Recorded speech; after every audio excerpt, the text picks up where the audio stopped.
All right. All Oh, right. perfect Yeah, time. We now both it's got back. perfect timing. Awesome. All right. We are going to have Chris Wood of Captiv8 Aquaculture on now. I'm going to put him on the stage. Everyone say hello and give some love to Chris. How are you doing, Chris? Thanks for joining. Of course. Thank you so much for having me on. How's it going, buddy? Good, good.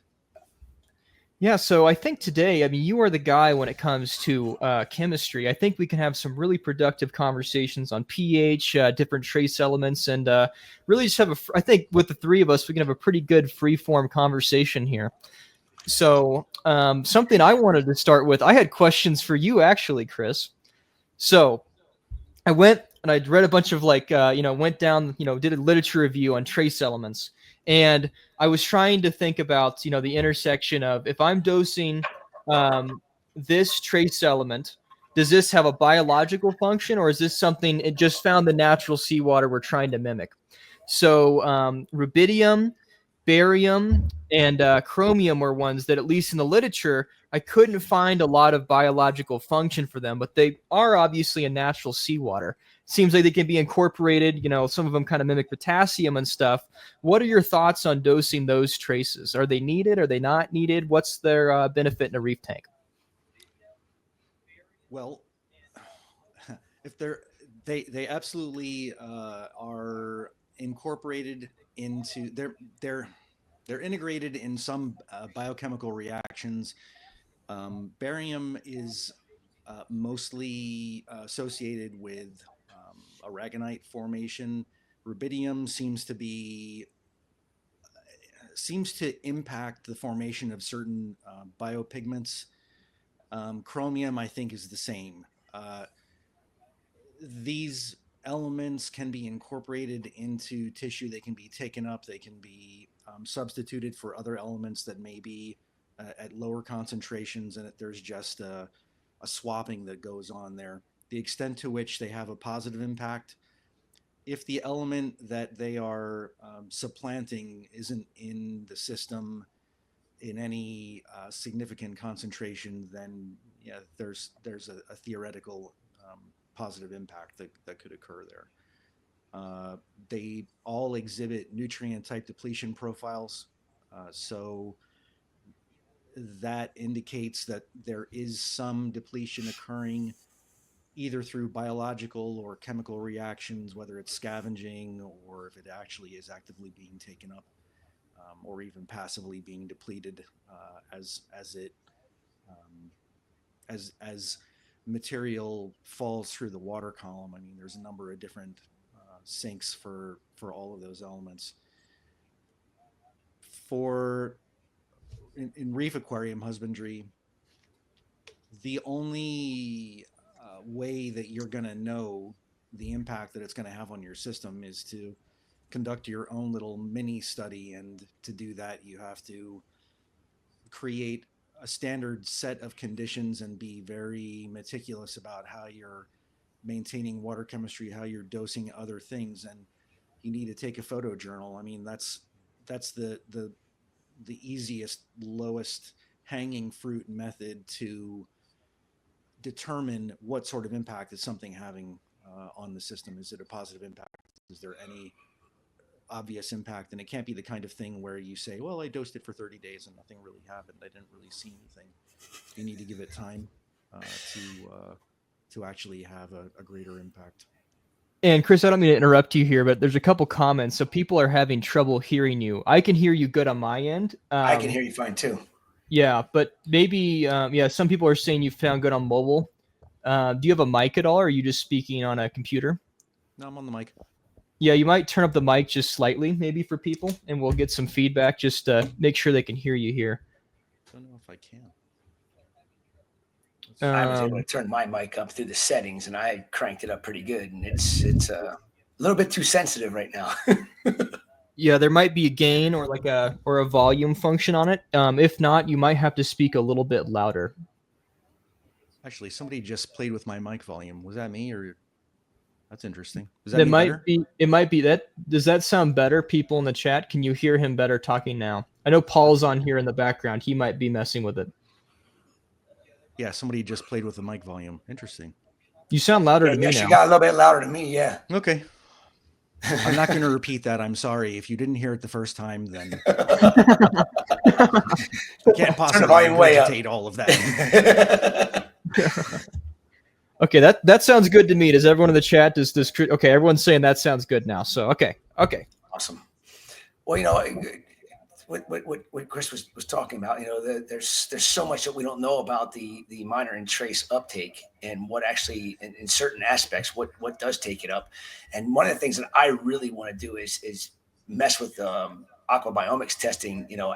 Shut down minor and trace dosing for a period of time, do an aquabiomics test, and then turn it back on and give it a few months, and then do another aquabiomics test to see if that is allowing for the biodiversity of the microfauna in the system to be at a greater volume and a more diversity. So that's going to be something that I'd love to do. I just haven't gotten a chance to do it. I finally got my alcohol, the ethanol that I needed for 10-year-old kits that are dried out, or 3-year-old kits, whatever they are. So I'm going to start working on that soon. So we can get some ideas of what happens when minor and traces are at their optimal levels and when they're depleted, to see what the impact on microbiome is. Keeping in mind that it's an incredibly complex ecosystem that you're talking about, and nailing any one thing down very easily is going to be an exhaustive, iterative process that's full of a lot of speculation. Unless you're conducting research at a lab, really high-end level, the most I think that's going to be, and again, because you're also talking about one system. You're not talking about a standardized trial or there's only so much information that can be kind of gleaned from that, and it is going to result, I think, in a lot of theories, and maybe there are some things that are really obvious, but it can really result in little more than just kind of observations. And that's the beginning, but it really truly is the beginning. It's such a complex topic. We're gonna have to have quite a large sample size to really find some conserved patterns between things, which will be the biggest thing in terms of both time and money, I think. But I think that there's a lot in the literature right now that can be drawn from to where some more applied experiments could start. Like something I've been thinking a lot about is free iron availability. So potentially GFO could cause problems, or increase Vibrio populations, for instance, because when they metabolize iron, they have virulent expression and stuff, and that can correlate with disease. So Andrew Sandler, I know, is running a ton of GFO, and they weren't filtering the granules, and they had a bunch of clams die. So maybe there's a correlation there, for instance. But yeah, a lot of the real minor traces, I feel like that's pretty untapped ground for discovery. Absolutely. I think that unfortunately the variability that exists in the way that systems are set up and maintained, and just the differences in lighting and the origin of the infrastructure. Is it real live rock? Is it not? Where did it come from? What kind of pumps are being used? What's the flow? Especially as far as lighting is concerned, what's the extent of UV exposure? Is anyone running a UV on the system? Are they running ozone? That makes it, I think, not feasible to draw any meaningful conclusions. It's a lot of it really is just seeing cause and effect, and again create and having a theory. This isn't the ocean. This is a man-made ecosystem support infrastructure that is so variable in its setup. I mean, you can talk about all sorts of different chemical aspects of the system as well. pH being a really good one. What's the availability of certain elements at a depressed pH relative to an elevated pH? How many people are running depressed pH in their reef systems? A lot. Most. Probably lot. most. I mean, yeah. I would say the Probably majority of most. people. Probably more than 50% are not able to keep their pH values above 8 to 24 8.2. hours a day. Right.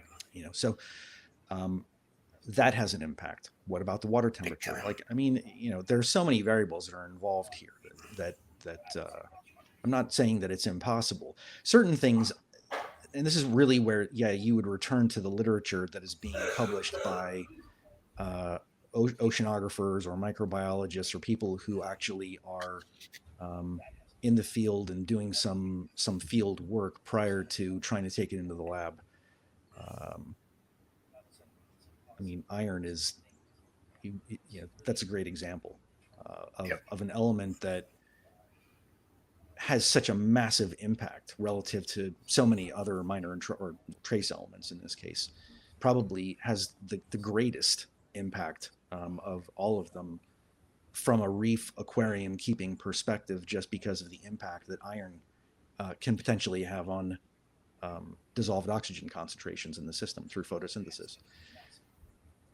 That alone is huge. How many people are dosing iron intentionally? What form of iron are they dosing? Are they dosing a form of iron that's stable at seawater pH? Probably a lot of them aren't. So there's all sorts of variables. I mean, There's a couple questions for you here as well, Chris. So Todd from Champion Lighting Supply asked, which elements can be dosed together, safely or combined in a cocktail? That's something a lot of people ask about. All right. Well, I mean, in terms of the isolate supplements that I produce, all of the minor and trace element solutions are capable of being combined in one dilute solution. That would also include some of the major element solutions, like bromide, boron, fluoride, all of which are major elements. The silicon supplement, depending on the concentration or the amount of it that's in the final solution, may or may not have a reaction with copper, actually, specifically. But the remainder of them are of the minor and trace element solutions are entirely compatible. Again, in the case of isolate, I can't speak to the other manufacturers that are out there. The form of ion that you use is important. So that's what I loved about it. When you told me we could combine everything into I'd mix up a 2.5 gallon bucket with RO water, and then I add the amounts of each of the individual elements that I need for that 1 month of dosing, and I put it on there, and it doses the exact amount I tell it to for a full month. That it's emptied, I refill it up. There's never a precipitate at the bottom. The only thing that we get is we do get a weird slimy type bacteria that grows in there, but I've talked to you about it, and I don't think it's something that's a major issue because my elements are still showing up in the ICP, and that's a huge thing because there's so many people that came out and said you can't combine the elements into one concoction, and I'm like, why not? I do it with the isolate stuff. It can be. That's misinformation. I'll tell you, I'm not the first person to have done this. I mean, if you go back to Combasan, prior to it becoming something that, when it was, if I'm not mistaken, if I'm remembering this correctly, it was Peter Wilkins' formula. That goes back to, I don't know, like the 90s or something like that. And people have been combining trace elements in solution for decades. Those people who are algal researchers and botanists and, again, oceanographers. And so for someone to say those things can't be combined in solution, that's absolutely false. False. They can be combined. You do have to know what you're doing. You have to know how to do it. But to sit there and say they can't be combined is someone made that statement, and I guess a lot of people picked up on it and repeated it, but that's absolutely untrue, that they can't be combined. And again, you go back to people who've been doing research on raising algae going back to the 60s. A lot of these solutions that they've utilized are complex solutions, and they're utilizing those same elements that are those elements that are critical to photosynthesis, of which there are 9 or so. And so they didn't have any trouble doing it because they knew what they were doing. I mean, you just have to know what you're doing. That's all. There's a question here from Acro Killer. I thought fluoride and molybdenum could not be mixed with others. No, I mean, in my case, they can. I don't know about, again, I can't speak to any other manufacturer, but in our case, it's absolutely not a problem. Yeah, no, there's no reason that, in fact, no. I mean, first of all, you'd have to know what form of molybdenum is being used, and you'd have to know which form of fluoride is being used. But I can't think of, no, I can't think of an example of a fluoride salt that should react with Molybdenum. a molybdenum salt that would be appropriate for use here. I mean, like if there's some crazy exotic chelator or something, maybe, but like, yeah, nothing that would no, be I don't. affordable. Yeah, I can't think of a reason why. Even no, you don't have to do anything like that. Even, I mean, like we're talking something very, very simple. So no, that's absolutely, again, not a problem. Yeah. So there's a lot of questions about other companies' products, and I won't highlight those because I don't. The thing here is not to put Chris in the hot seat and have him bash every other company. That's well, not I wouldn't the goal anyway. here. I mean, like I can't speak to what anybody else makes because, of course, as I've said a million times, and people are going to roll their eyes, but and somewhere out there, Keith Berkelhammer knows exactly what I'm going to say. I'm not privy to their formulations, and so there's no way that I can have any meaningful input on why someone can or can't do something. I don't research anybody else's products. I don't know anything about them. I get a lot of ICP interpretation requests where someone says, I'm dosing this product and this product and this product, and I don't incorporate that information into the interpretation because I don't know what's in that stuff. And I know what's in mine, clearly. So I can say with certainty the calculation for you to increase the concentration by this number of micrograms per liter is this many mils in your system, assuming that your net volume that you've given me is reasonably accurate.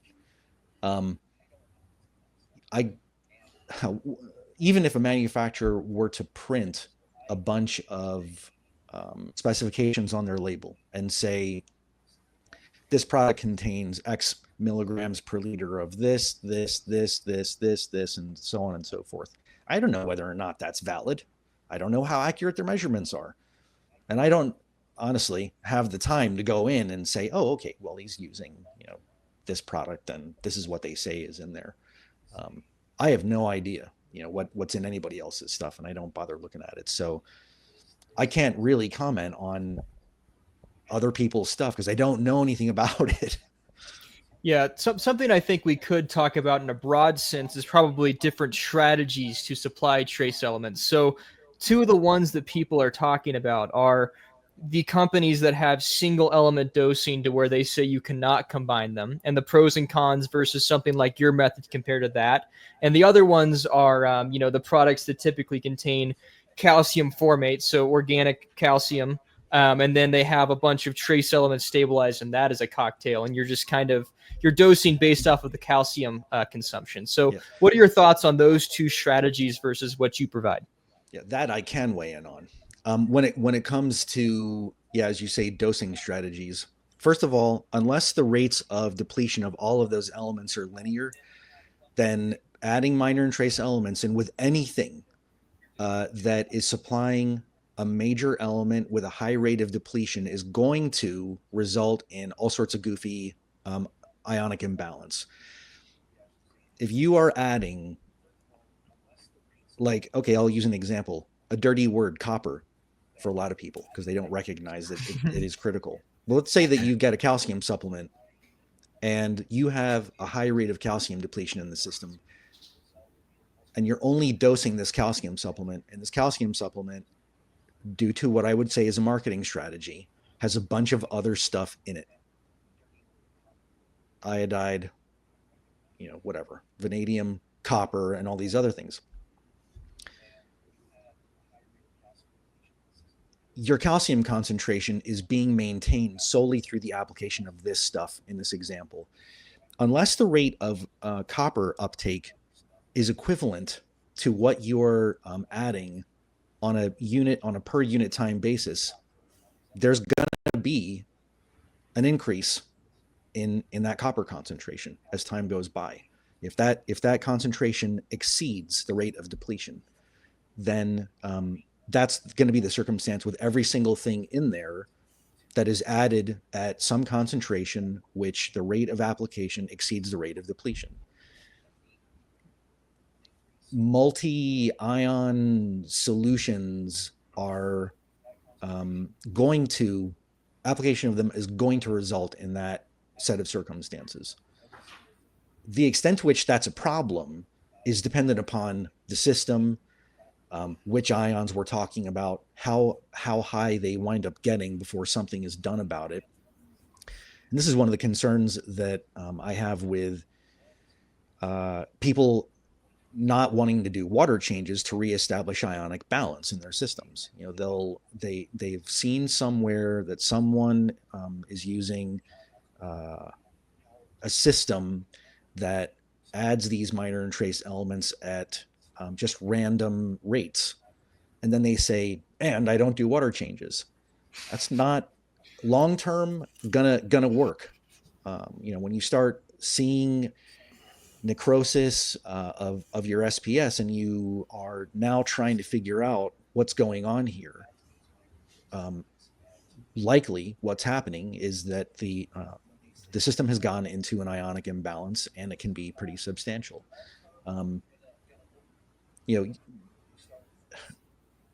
Calcium formate's a good example of something where what's the impact of the formate? What's the fate of the formate in the system?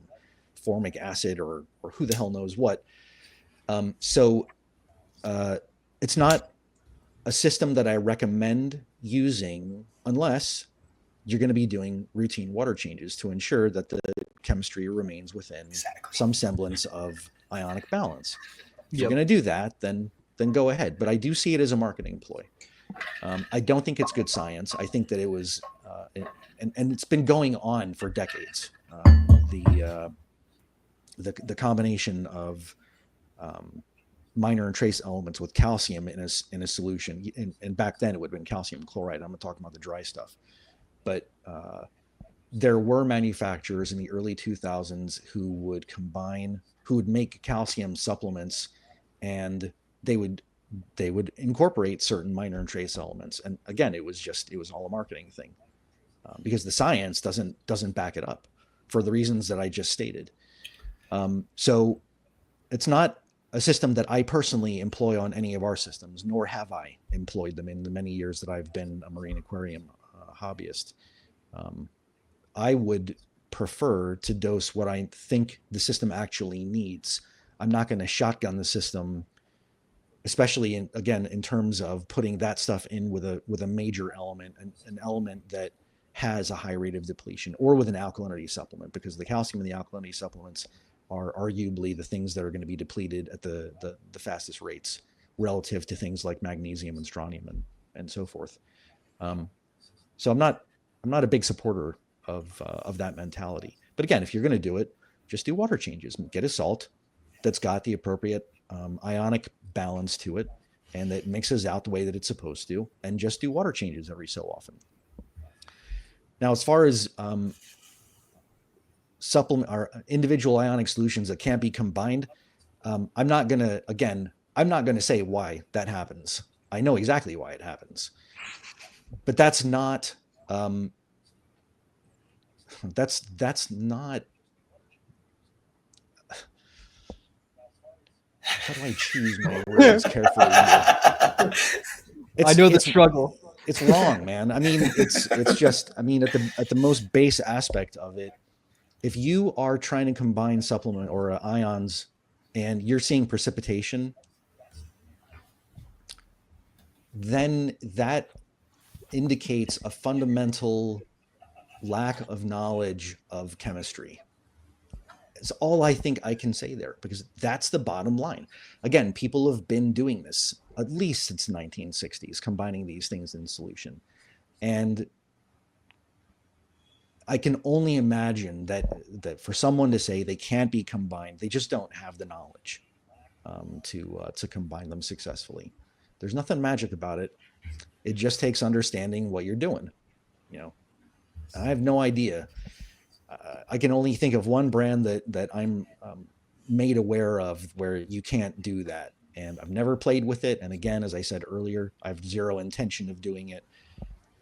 I presume that I know why these reactions are taking place. Yeah, again, that's not, if you can't combine those solutions without seeing precipitation, then what's going to happen? You just have to dose them individually. That's really the bottom line. You know, Here's another. Go ahead. Sorry. I wanted to touch on like, so if they were going to be putting something in, somebody else was going to be putting something in there to add minor and traces, obviously to me, it would be best if it was something that was utilized extremely quickly, such as say iron or manganese. But others that can build would be problematic, correct? You lost me. Okay, so if there's a calcium formate supplement out there that says it's got 6 different trace elements in it, I see. Yes, I understand. Yeah. The best thing would be not to have certain trace elements that we know can build, but only utilize the ones that are going to be the rapidly depleted would be okay, and it would be less of an issue of buildup, which could cause problems down the road. Which, when that's going to be, we never will know. But having something like a manganese or like an iron addition to that to help keep the levels more stable in a system. Anything else that I can think of probably wouldn't be worth it to put in there because of the repercussions that can happen, correct? Potentially. Again, it all depends on the rate of increase and which ions we're talking about. If I was going to say, if you said, okay, pick one ion, I would pick iron. I wouldn't pick anything else. I wouldn't pick manganese or cobalt or anything like that. Those 3 ions are the 3, in my mind, that are the most important for photosynthesis. However, iron seems to be the most impactful of the 3. I mean, by like an order of magnitude, it's so much more impactful. So that's the one where I would say, likely, if you have a mature reef system, and let's say that your goal is just to maintain the natural seawater concentration of iron at that salinity value that you're running, it's probably in a mature reef system being depleted several times a day. So in other words, if you start out in the morning with 100% of your iron, it's probably gone entirely not long afterwards, especially under intense illumination. So there's something where, if you're going to dose iron with a calcium supplement, then, and you kind of have to do it with either calcium chloride or, I guess calcium formate. You could try doing that with. You couldn't do it with kalkwasser because of the pH, but not saturated kalkwasser anyway.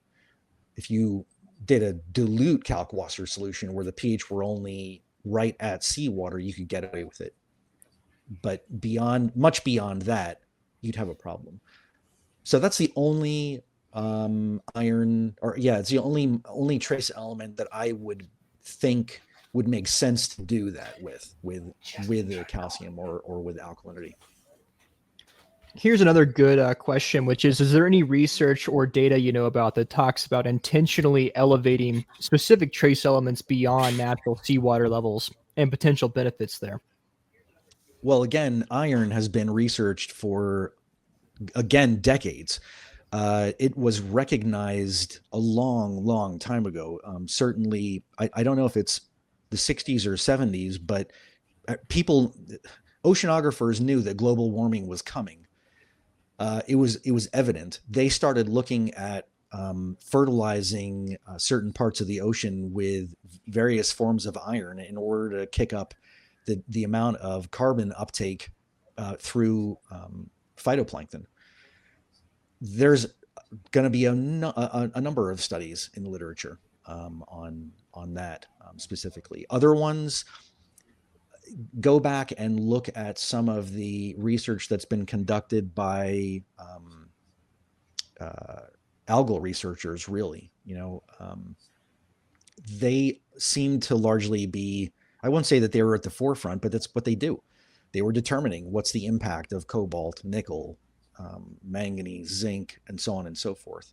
So yeah, all that material is available, whether you're doing a search on academia.edu or wherever you're going to search for stuff.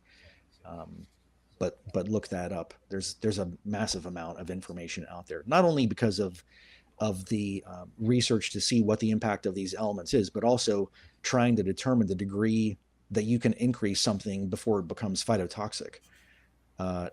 And that in itself is not, you can't paint with broad brushstrokes there. That's down at the species level in some cases, the impact that an excess of zinc specifically might have on some algae.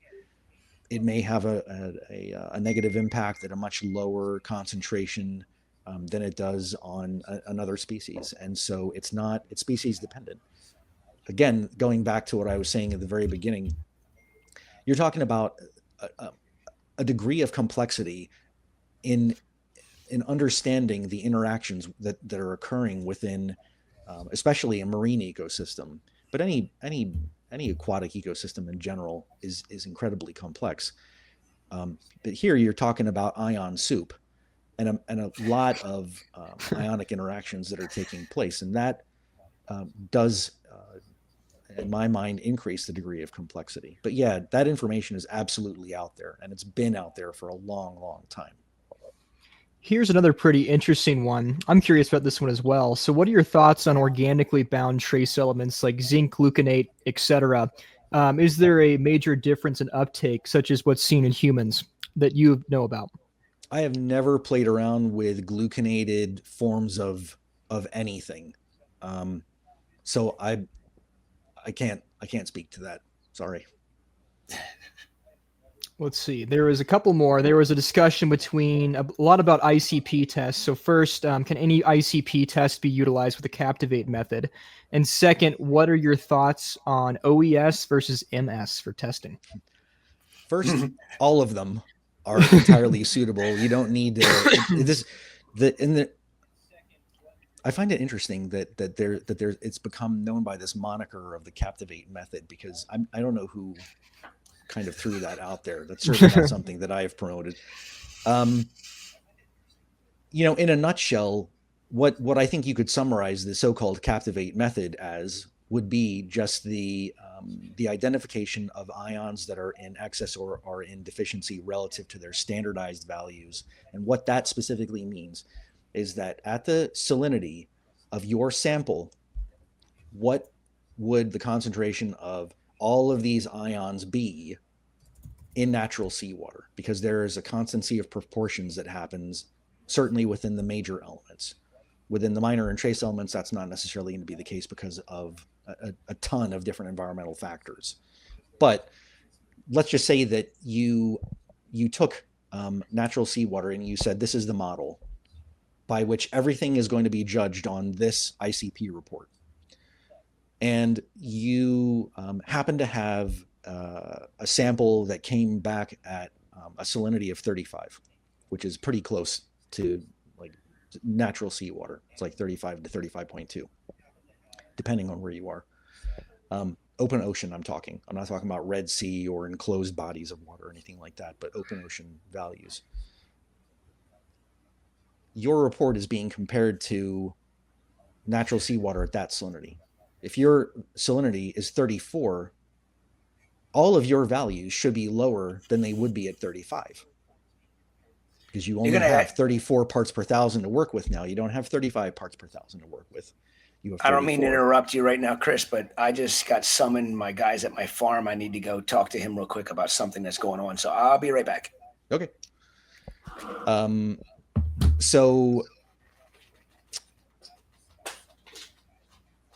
The goal then is to identify which elements are in excess relative to where they should be.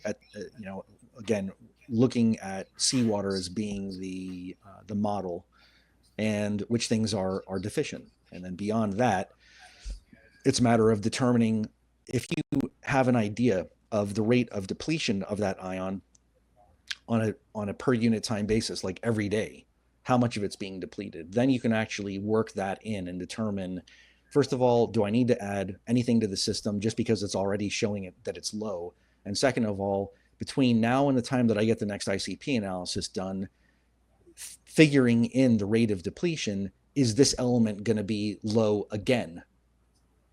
And so addressing all of that, you just use the isolate solutions. And so that's, I think, what would amount to the Captiv8 system, so to speak. It's really just utilizing all of our solutions to address what's already looking like it's deficient and what's anticipated to be deficient. And that's it. You're not adding stuff that doesn't need to be added. It doesn't matter whose ICP you use. If you are interested in having an interpretation performed, I recommend you get an ICP report that includes chloride, because chloride is utilized in the calculation of the salinity. If you don't have chloride as an analyte in the test, then you have to provide me with additional information so I can actually calculate a chloride value. And that's not ideal. It's not ideal because it requires that I know either your salinity in your system or your specific gravity and your temperature. If you aren't routinely calibrating your salinometer or your refractometer, then the accuracy of everything is only as accurate as your measurements of salinity and specific gravity and temperature. I find that there are a significant number of reports that I turn an interpretation around, and the aquarist says, man, my salinity was showing 35 on my salinometer, but you came back to me and saying that it's 32. And then I have to explain, well, this is how salinity is calculated, and chances are that your salinometer is wrong, or your salinity probe, or your refractometer, or whatever you're using. So it's really important to be calibrating that stuff on a routine basis, once a month at the least. If you're using a salinity monitor, an active salinity monitor that uses a salinity probe, I would be calibrating that every other week, because my experience with them is that they don't stay calibrated for a very lengthy amount of time. And so, and I'm not mentioning any names, I'm just saying, like, they're not as, I wouldn't rely on the readings from a salinity probe to tell me when I should add water to the system because it was hypersaline. I wouldn't do that at all. I use that as kind of like a secondary reference, but I still measure everything in our systems with an old refractometer that I calibrate about once a month. What are your thoughts between like a refractometer and like a hydrometer? I mean, a refractometer, obviously you have to calibrate, but I mean, hydrometers seem to be pretty consistent as long as the temperature is at that point of reading the sample. Yeah, that's just it. As long as you're using something that you know is reliable, that's the bottom line. If you have to be routinely calibrating your refractometer in order for it to be accurate, then so be it. That's just, you just do. I mean, it's like you should be cleaning your probes on a routine basis to ensure that you're getting valid values from a pH probe or an ORP probe. If you're running, if you've got an ORP probe in your system and you haven't cleaned it in a while, take a look at your redox value right now. Go clean it off with an old toothbrush. Yeah, go clean it off with an old toothbrush and put it back in the system, and then watch what happens. And the value is going to be markedly different, than it's reading prior to you cleaning that off. Likely, it's going to be a lot lower than you thought that it was. Now, as far as ICP providers are concerned, I have no preference. you don't need to use one or the other to report, to send an ICP report into me. I see probably all of them in the course of 2 weeks. And I've done, I don't know, close to 1,000 interpretations at this point. And so the who does it is of really no consequence to me. Who performs the analysis? OES versus MS. The benefit there is just you are seeing maybe a greater degree of resolution in some of the elements. To determine the extent to which that is the case, you would need to contact ICP providers that you are interested in using and asking them, what's the degree of resolution that you can achieve for all of these elements? If it's not printed on their website somewhere, I have no idea. The other thing that MS can do is get you more information. You typically will see a handful more elements being reported in an MS ICP analysis as opposed to an OES. That's not necessarily true across the board. As far as recommendations are concerned, whoever's going to turn your analysis around the quickest is a good place to start. Secondarily, you can speak with other people that are in the, in your reef circle, so to speak, and ask them what their experience has been like with that ICP provider. Do they feel that the results that they have received are believable? Are they reliable? Are they getting good customer service? Use those things as your benchmark. If you really want to see the extent to which they're capable of providing consistent results, you got to pull a couple of samples, at least, ideally 3, at the same time from your system and send them all off to the same provider and see what their report comes back with. How discrepant are the values? Are the values discrepant by 5%? In some cases, maybe that's insignificant.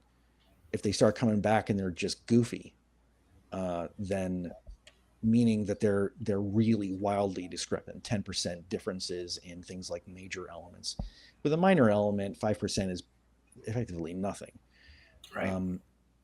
The other thing, though, to really bear in mind is if the degree of resolution is so much higher than the actual ionic value in natural seawater, then how meaningful is that information to you? It's kind of telling you, yes, it's there, or no, it's not there, or they can't see it because it's at a concentration that is below that to which they can detect. The other thing it does is it tells you trends, and arguably that's the more important aspect of all of this. But if you're shopping around and saying, well, look, I really want my money to be utilized the best, then look for somebody who has the ability to report values at meaningful concentrations. If they're coming back and they can't do that, then consider maybe somebody who can do it. And I don't know who's got the greatest degree of resolution or what. The other thing is lately, especially, lead times on receiving results seem to be increasing quite a bit. There was a period of time where customers could get ICP results within 2 or 3 days of the sample arriving at the ICP provider. That seems to be the exception more than the rule now. And so, some people are getting back to me and saying, man, I sent my sample out 15 days ago and I know it's there. I know they've received it and I still haven't gotten results. That's frustrating, I think. Yeah. So is it because there's just that much more interest now? There's that much more load? I don't know, hard to say. Not something I'm going to get into, I can assure you. Yeah. I'm spoiled. I am so spoiled. I get my results like 24 hours later, and I love it. Yeah, you have But a unique that's set of circumstances. very much so. Very much so. Yeah, so Will ask here, are there any traces that convert rapidly when dosed, making it hard to attribute their value or usage? I'm not sure this is a great example, but I believe iodine converts to iodide rather quickly. Yeah, it depends on the ion in question, whether it's an anion or a cation, the valence. Does it matter? Iodine's an interesting example. Yes, it probably does convert relatively rapidly due to the type of environment that it's being put into. Does that matter? Doesn't seem to. There's a lot of going back now. I don't know. I'll say at least to the early 2000s or the late 90s. You know, there were two forms of iodine supplementation that took place. There were iodide salts that were either potassium iodide or sodium iodide or calcium iodide in some cases. Then there was Lugol's. You know, back in the old days when Lugol's was the real deal and not the weak stuff that the DEA forces us all to make now. But there were a lot of people who swore up and down, and the same thing goes for fluoride.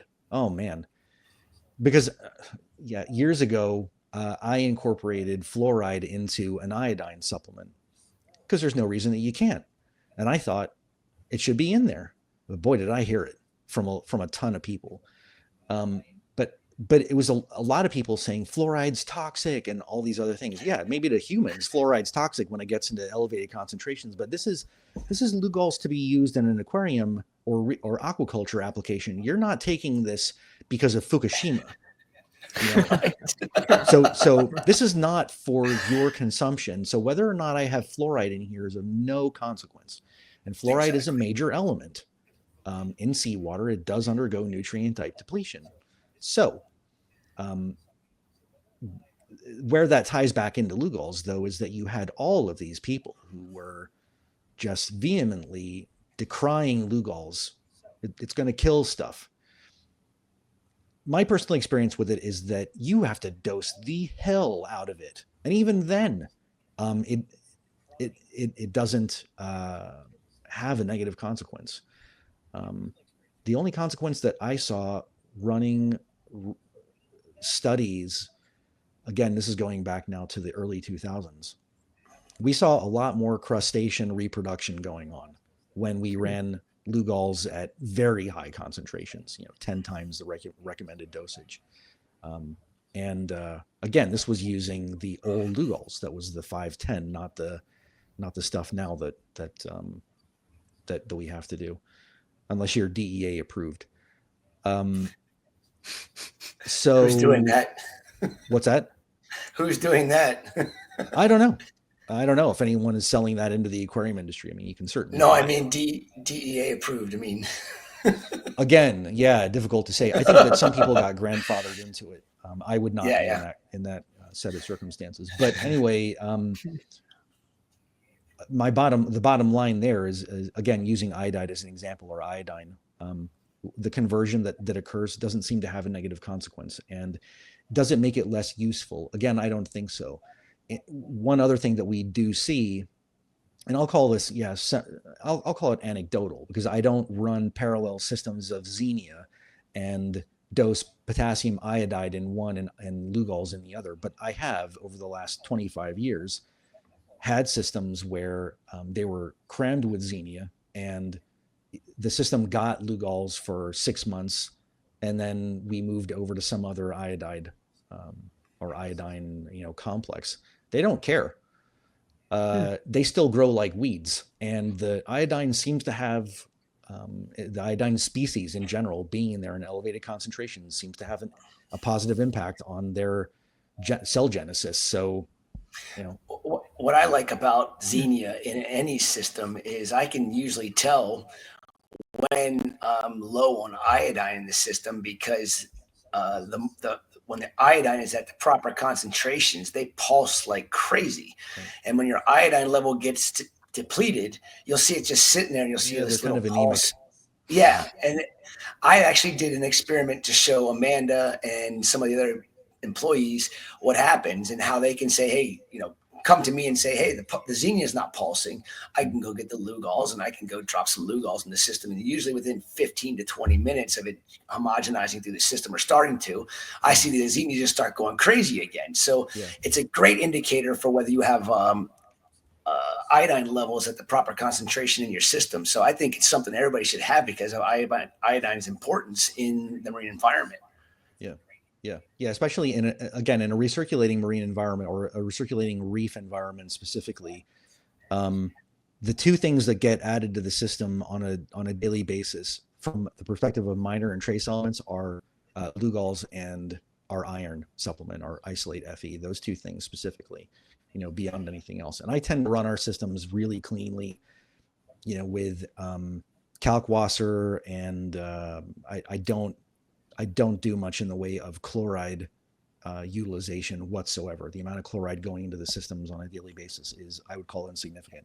I also do water changes on a daily basis because I can, and because frankly, I don't have the time, given my responsibilities operating the company, to really be focusing on the minutiae. And I've found that just by doing for our systems, that entails opening a valve, letting water out, and then turning on a pump and filling the water level back up to the previous level. And that is so effective and simple. And the system stability is just encouraged through that process. So despite that, though, iron and iodine get added every day, and I do use Lugol's. So this is a question that I have. I've seen a lot of marketing from certain brands I will not name about the danger of hydroxide usage and how the free radicals can be quite a problem. I would like your opinions on that. Well, speaking scientifically, that's a load of crap. No. Hydroxide application does not negatively impact the system. It prolongs the stability of the carbonate-based alkalinity and borate-based alkalinity. So your carbonate and borate-based alkalinity values remain stable for a longer period of time. What negative consequence could occur if is by the rapid application of hydroxides that could drive your pH value to an unsafe level, but long-term negative consequences of adding calcium hydroxide or strontium hydroxide or magnesium hydroxide or potassium or sodium hydroxide. No, I don't buy it. Either. I mean, again, it's kind of like that's a standard of it's like, this is from an engineering and farming perspective, you have to follow, I think, where the rubber meets the road there. And sometimes there's a conjecture that doesn't pass the sniff test. And so you're looking at that and saying, Kalkwasser is bad. I've been using it for 40 years, but I heard, that it has negative consequences. No, when we started in 2020, you and me doing this whole what when you called me up in May of 2020, what did we talk about? The first thing you said, what do you want to dive into? What did I say? Sodium hydroxide, I think. I mean, it was pH that was pH that and so I think you brought up sodium hydroxide, and I thought, well, it's dangerous to handle that stuff, but yes, there could be, an application there. And so I don't know, man, like the bottom line is just, again, does it pass the sniff test from a scientific perspective to sit there and say there are all these negative consequences? All I can say is the degree of purity of the material that you're using absolutely long-term could have a negative impact. If you're using something that's contributing a lot of aluminum. of dirty elements to your system, and you don't know where it's all coming from. Yeah, I mean, lead, uranium, aluminum, where are these things coming from? Low grade calcium and magnesium salts a lot of the time. Yep. If you're seeing elevated concentrations of those things and you've done an analysis on the salt that you use and it's come back looking like it's relatively clean, then you got to look at, what other things are going into the system. You don't lump all of these hydroxides together if you don't know that what you're using is the purest form of the material available for that application. You just can't do that. I mean, this is why years and years ago, there was this push to get rid of bryopsis with hydrated magnesium chloride. Why? Presumably because it was so full of heavy metals that it had a negative consequence, because trying to use a high purity magnesium and pushing magnesium to an elevated concentration didn't have the same impact. Yep. It took that other material, which was undeniably less pure, to have those desired impacts. So you can't paint in broad brushstrokes like that unless you know exactly what you're talking about from a purity perspective. That makes so much more sense to me, because everyone said the high magnesium inhibits it. I'm like, how the hell mechanistically does this work? Yeah, just this low purity product. That makes a lot more sense. I suspected it was lead. And I think that was a great way to end this one too. I mean, I can't believe it was an hour already. We could have gone for 2 hours. I'm only halfway through my beer. So there was one really big request, which is a lot of people wanted to see you shred on those guitars in the back. Nope. There was like 10 people, man. I collect guitars and I can play a little bit, but I am not going to whip out a guitar and, try and solo Pink Floyd right now. So how many beers would it take to get to that point? That's how, so an hour was half a beer. We need to do the math of how long we have to have Chris on for next time. All right, it's technically 2 beers and I drank one of them. So I'm halfway through my beer. But, I'm not halfway through a beer. It would take a lot more than 2 beers to get me to shred. All right, we're going to have 6 hours of Chris Wood and just talk about chemistry. That'd be good. That's what we have to do next time. Oh, good Lord. No. Well, I wish the two of you the best of luck with this endeavor. I hope that you're awake for, the extent that you're supposed to be awake, and good luck with you. And thank you for having me on. And anybody, look, everybody, all of you, email me your questions. If you have got specific questions, email them. I'm the one who answers all the email, or just say, hey, look, man, can you drop me a line? I usually can speak in the afternoons for a couple of hours. I'm on the East Coast. I'll do my best to get to you. It's always better to email me, but please, if you got questions, man, just email them to me. I'm not going to get into the down and dirty with other brands because I won't do that. But I will answer anything about my product line that I can that is not what I would consider, a trade secret. The only way that won't work is if I call Chris first. Or there's that. Right. There's 2 hours gone. Yeah. Well, thank you very much for coming on, Chris. It's been a pleasure. Make sure to follow Captiv8. Message Chris if you have any questions on things. He is the chemistry guru. And as our next guest, we have the queen and king of coral spawning, Carrie O'Neill and Dr. Jamie Cragg. So we will have a very brief intermission again, as always, and we will have them on. Make sure to like, subscribe, share. And if you like this endeavor, be sure to buy some merchandise and donate at this link I'm sending in the chat here. So without further ado, let us begin our intermission. Thanks, Chris. Thank you, Chris.